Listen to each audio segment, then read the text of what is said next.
Hello everyone, how are you? Today's video is going to be dedicated to our childhood and Xennial's childhood. I don't know if you remember, but when we grew up, we did some crazy things that nowadays are considered to be really dangerous, and many of them have even been forbidden, and parents go nuts whenever they see their kids doing such a things. But we survived them. Nothing happened to us. And it's not, and let me clarify, it's not that our parents were irresponsible. No, it's that as time passes by, I think that manufacturers and parents and teachers and every person involved in the raising of children are more concerned about their safety. And well, it's how to say it, it's not a secret that nowadays the possibilities of a lawsuit for doing different things are very high. So many people are really careful about the things they do. So today's video is going to be focused on the things that we did as kids during our childhood that, well, nothing happened to us really, and it's not such a big deal. I'm pretty sure that many of you are going to remember those things.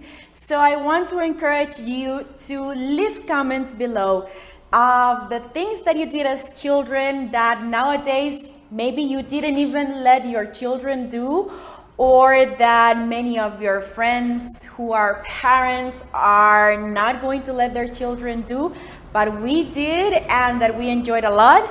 Make sure that you leave those comments below, that you like this video, that you turn on the notification bell, and let's just start the video.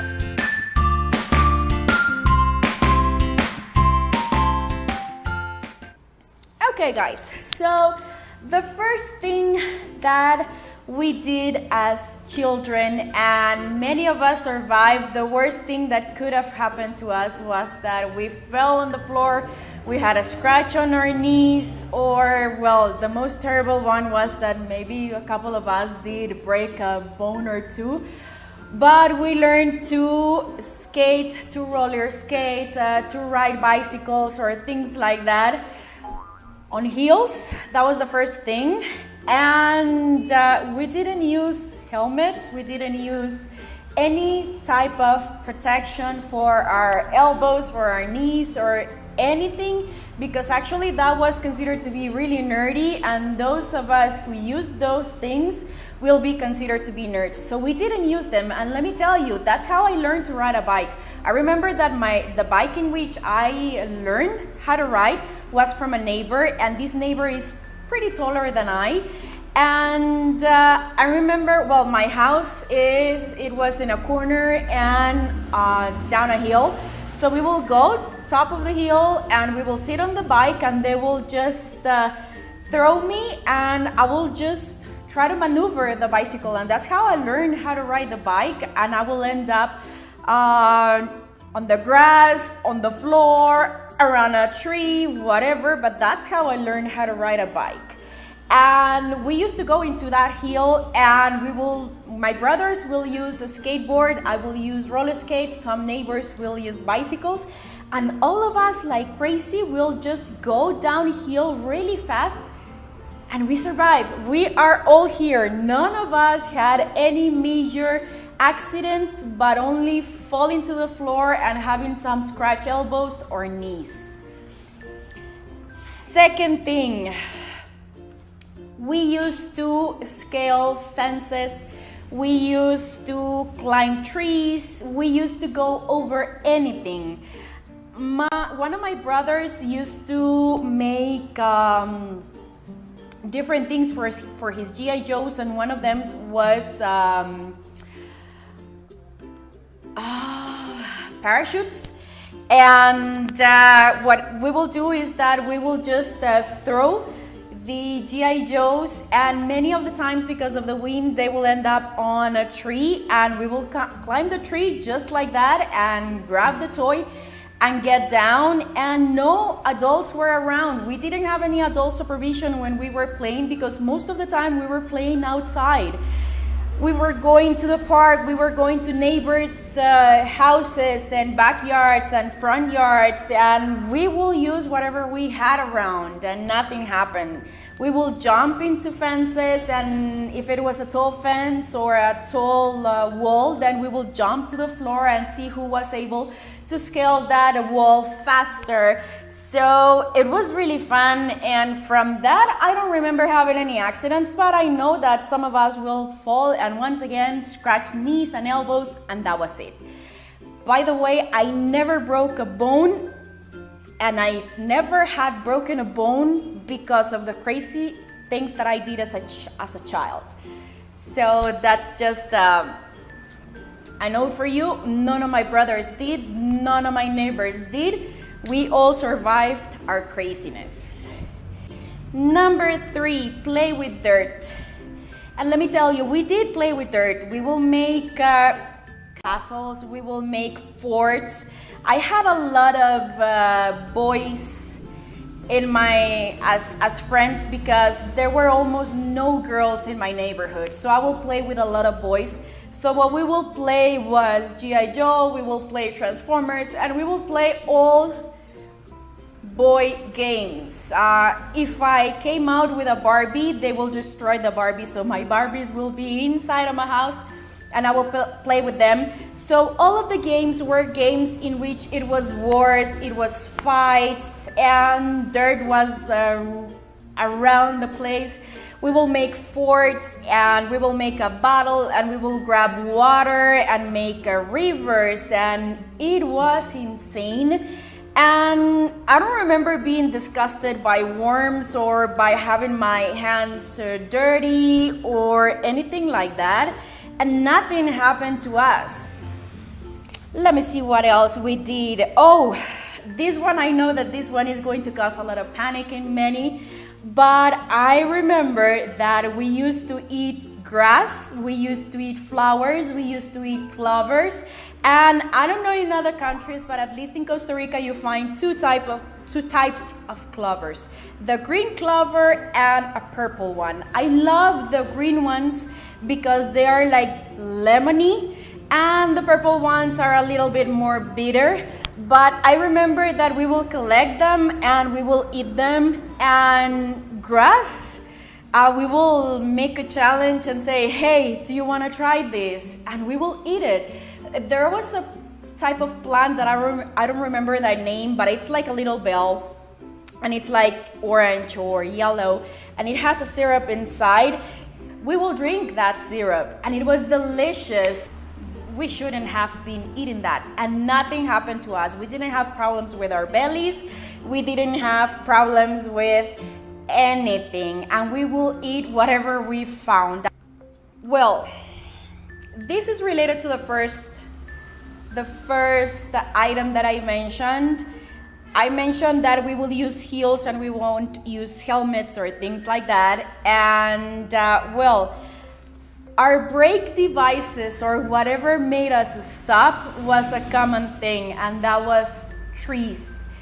If there was any tree or a palm tree or whatever we found, that was the strategy that we will plan. We will say, hey, when we are at the end of the hill, if we need to brake, we will throw ourselves on the grass, or you will go into the grass and you will stop with a tree, and we will decide who will use each item around us. And usually it was plants, and they are very good at making you stop. They worked really fine. We didn't have any problems with them, and we were able to stop. So I don't know about you guys, but that's how we managed to avoid many accidents. We also used a lot of old tires. I remember that in our old backyard, it was a huge backyard, and it had a small hill, but I remember that we will get inside of the tire and we will roll down the hill while we were inside of the tire, so that we will get dizzy and we will crash with each other. The wall will stop us, and it was really funny. And these were all tires that, well, they were dirty, they had been used in a car, so I'm pretty sure that they were filled with a bunch of stuff. We will fill them with water, and we will put toys inside of the tires. I mean, we will use tires however we decided on that particular day. Riding cars without car seats, without boosters, without any security device, including the seat belts. Nowadays is the law, and I think that it's in every country, that you need to have a car seat for a child, and depending on their size, depending on their weight, that's the type of chair that they have to use. I never used a car seat. I never used a booster, and I remember going on the back of the car of my dad, and we never used the seat belt. We will fight for the middle seat because that was the most cool seat of all, because we could see in front of us like if we were driving the car. So we will mimic our dad driving. It was really funny because my brother sitting behind my dad, he will be like, I'm the driver because I'm on the side of the driver. And we will mimic a lot of the movements my dad was making, and we never had an issue. Nowadays, we carry a car seat for my nephews and everything, and we don't get them on the car if we don't have a car seat. But we survived. There was also, I think that something that helped was that there wasn't as much traffic as nowadays. Nowadays, most of the big cities of every country have so many cars, and in the 80s, the amount of cars compared to nowadays is totally different. So I think that also helped. I even remember that we used to have a car that on the back, it didn't have any seats. It was completely closed, the car, but on the back, it didn't have any seats.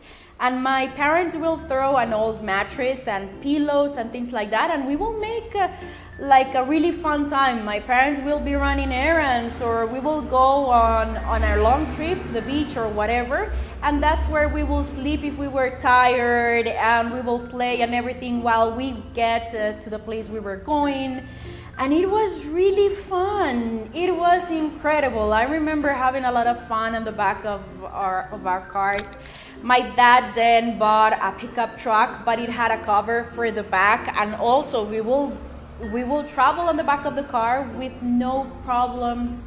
And we will be sitting there, and we will bring our toys, our blankets, and everything. And trust me, a lot of you did it. And many of you even rode on pickup trucks without a back cover and sitting on the side of the car. I mean, this was something that was really fun, and actually, I'm pretty sure that it was considered pretty cool. Those of us who did it were considered to be really cool kids. Leave me your comments. What do you think about this one? Because at least I enjoyed that a lot. Oh, this one, being totally inaccessible. I mean, the fact that we didn't have cell phones. Nowadays, kids are really, really young, and at really young ages, parents are giving them cell phones. I had my first cell phone at 20, and it was in my first job that I got that cell phone. I didn't have cell phones while I was growing up, and we were totally inaccessible. We will go outside to play, and I remember that at least my mother will say, okay, I will let you know when you have to come in, or it's going to be a little while, or you have to come back at such time.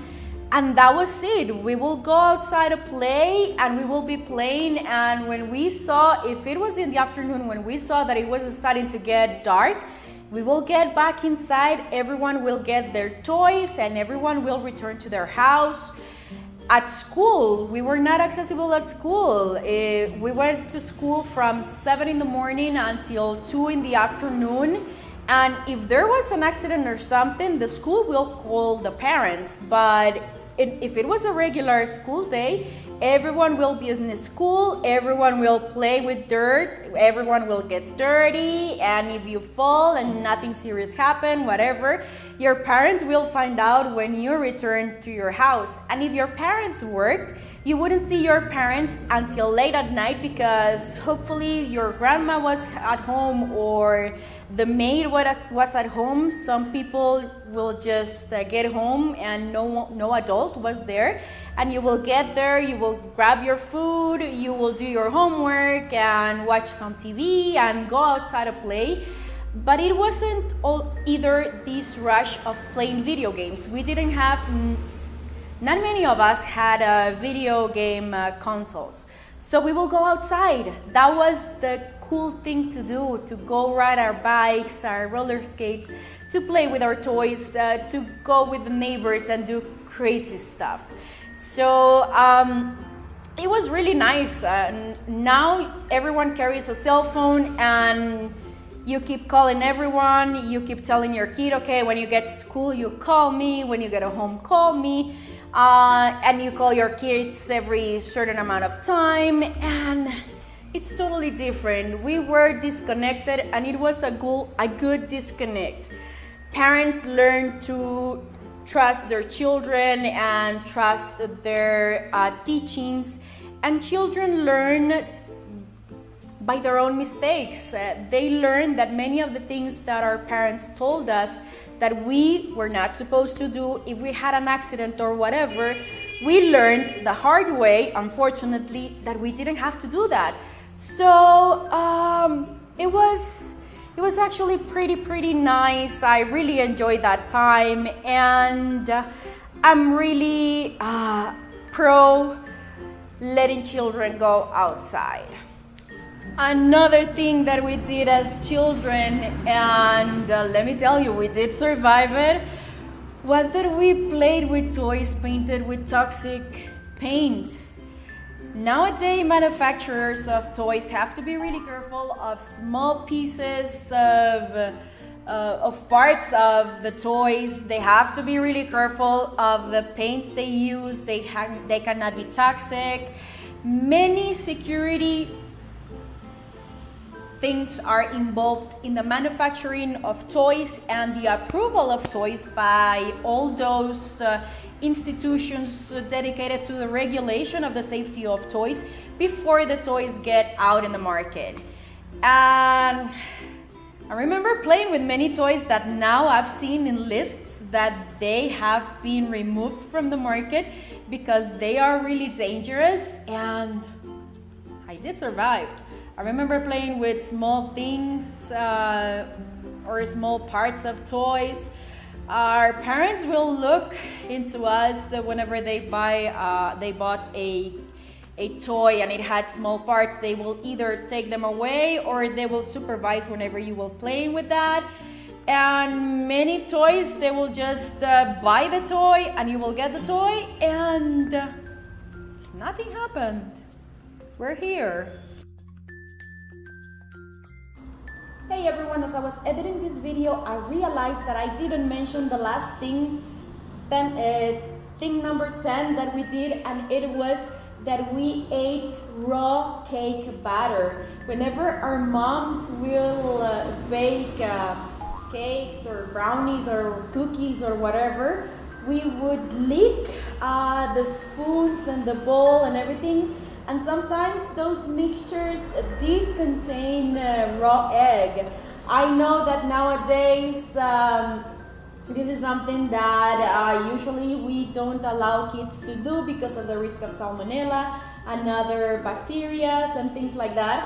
But trust me, I ate it, and nowadays I continue to do it. One of the ways that I know if my cake batter is good is that I give it a little taste, even though it contains raw egg, and nothing has happened to me. I don't know if my stomach is immune to that, but we used to eat raw batter, cake batter, and we survived to tell it. I don't know about you, if you did any of these things, if you did anything else that I didn't mention, but those are the main things that we as children Xennials during the early 80s in our childhood did.